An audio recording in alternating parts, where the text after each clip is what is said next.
नमस्ते बच्चों। पिछले वीडियो में हमने साझेदारी के प्रकार पढ़े। अब हम साझेदारी सल्लेख समझेंगे।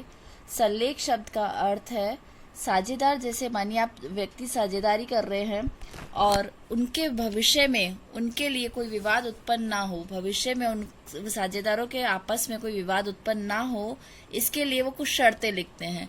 वो शर्तें जिस पत्र में लिखी जाती है वह पत्र सल्लेख कहलाता है। साझेदारों का जन्म साझेदारों के मध्य होने वाले पारस्परिक मौखिक या लिखित अनुबंध से होता है। देखिए, सल्लेख यानी जो अनुबंध बनता है वो मौखिक भी हो सकता है और लिखित भी हो सकता है। अतः साझेदारों के मध्य लिखित रूप से होने वाला यह समझौता ही अनुबंधी साझेदारी सल्लेख कहलाता है। सल्लेख क्या कहलाएगा? साझेदारों के मध्य होने वाला समझौता। अब देखिए, समझौता इसमें क्या क्या शर्तें लिखी होती हैं। सबसे पहले होता है फर्म का नाम और पता, यानी आप किस फर्म के नाम से व्यापार कर रहे हैं और उसका एड्रेस क्या होगा।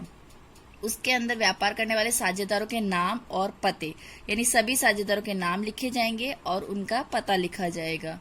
व्यवसाय की प्रकृति, यानी व्यवसाय की प्रकृति क्या होगी, किस तरह का फर्म हमारी व्यवसाय करेगी। फिर है व्यापार आरंभ करने की तिथि, कि कब से हम व्यापार को आरंभ कर रहे हैं। फिर है साझेदारों की अवधि। साझेदारी की अवधि अर्थात सल्लेख में लिखा जाता है कि साझेदारी एक निश्चित समय के लिए की जाएगी अथवा अनिश्चित समय के लिए। इसका अर्थ क्या हुआ? एक निश्चित समय, जैसे 5 साल के लिए हमारी साझेदारी बनी है या 10 साल के लिए बनी है, या आपने साझेदारी के प्रकार में पढ़ा था निश्चित और अनिश्चित प्रकार की साझेदारी। तो निश्चित यानी समय निश्चित है और अनिश्चित यानी लंबे समय तक हमारा व्यापार, हमारी फर्म चलेगी। 6 है प्रत्येक साझेदार द्वारा लगाई जाने वाली पूंजी का उल्लेख भी साझेदारी सल्लेख में किया जाता है। यानी प्रत्येक साझेदार, जैसे 3 साझेदार है ए, बी और सी, तो कितनी पूंजी लगा रहे हैं? ए लगा रहा है 1 लाख, बी लगा रहा है 2 लाख, सी लगा रहा है 3 लाख। तो यानी यदि ये इतनी पूंजी लगा रहे हैं तो इसका उल्लेख भी साझेदारी सल्लेख में किया जाएगा। उसके बाद है फिर लाभ हानि के बंटवारे के अनुपात में, यानी लाभ हानि, जो भी व्यापार में लाभ या हानि हुई है उसे हम कैसे बांटेंगे? बराबर बांटेंगे, पूंजी के अनुपात में बांटेंगे, या रेशो 1, 2, 3 या जो भी रेशो है रखा आपने उसके अनुपात में बांटेंगे। पूंजी पर ब्याज की व्यवस्था क्या होगी? यानी पूंजी पर जो ब्याज, जो साझेदारों ने पूंजी लगाई है उस पर ब्याज दिया जाएगा या नहीं।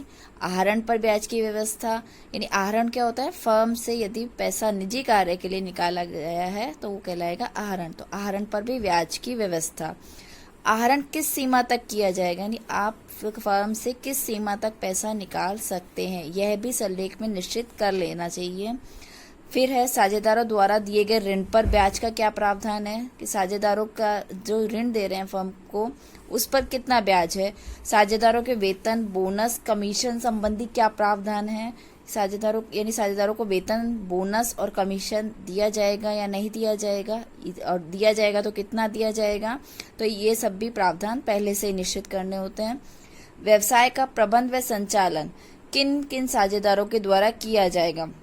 देखिए, व्यवसाय का प्रबंध और संचालन, जैसे साझेदार हैं, हो सकता है सभी साझेदार प्रबंध और संचालन करें, या 3 साझेदार हैं जैसे ए, बी और सी, ए, बी और सी, तो हो सकता है ए और बी व्यापार करें और सी जो है रेगुलर संचालन में हिस्सा ना ले। तो ये व्यवस्था पहले से की जाएगी। फर्म की लेखा पुस्तकें रखने की विधि, अर्थात कौन सी विधि से खाते तैयार किए जाएंगे, जैसे खाते बनाने की विधि क्या रहेगी। व्यवसाय के खाते के अंकेशन यानी ऑडिट की व्यवस्था क्या रहेगी। साझेदारों के अधिकार, कर्तव्य व दायित्व पहले से ही स्पष्ट रूप से लिखना चाहिए कि साझेदारों को क्या अधिकार रहेगा, क्या उनके कर्तव्य रहेंगे, उनके दायित्व किस तरह से रहेंगे। यह बात भी पहले से स्पष्ट होनी चाहिए ताकि भविष्य में किसी तरह का मतभेद पैदा ना हो।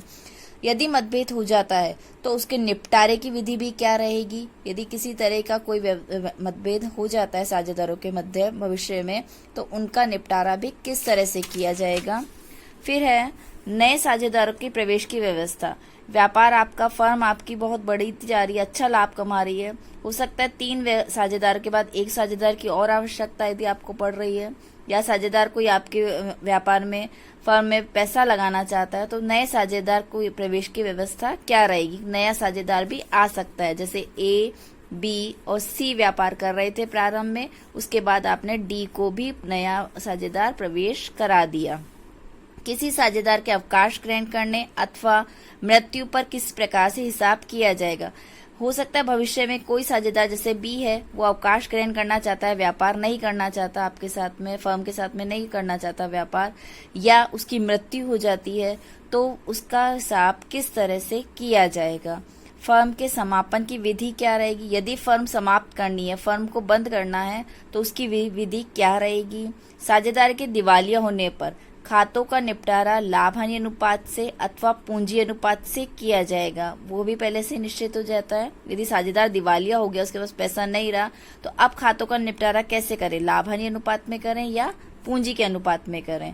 साझेदारों के प्रवेश तथा अवकाश ग्रहण पर ख्याति संबंधी, ख्याति क्या होती है, गुडविल संबंधी नियम और ख्याति का मूल्यांकन किस प्रकार होगा। ख्याति का एक बड़ा पॉइंट आपके आगे आएगा जब आपको अच्छी तरह से समझाया जाएगा। साझेदारी फर्म का पंजीयन कराया जाएगा अथवा नहीं कराया जाएगा। साझेदारों के कार्य का बंटवारा, किस तरह से कार्य का बंटवारा हो उसके संबंध में नियम भी बनाए जाएंगे। समय समय पर व्यवसाय की स्थिति की गणना संबंधी नियम, तो समय समय पर हमारे व्यवसाय की क्या स्थिति है उसके भी नियम पहले से ही निश्चित बनाने चाहिए। ये आपके साझेदारी सल्लेख के नियम थे, आप इन्हें अवश्य याद करके रखिए। धन्यवाद बच्चों।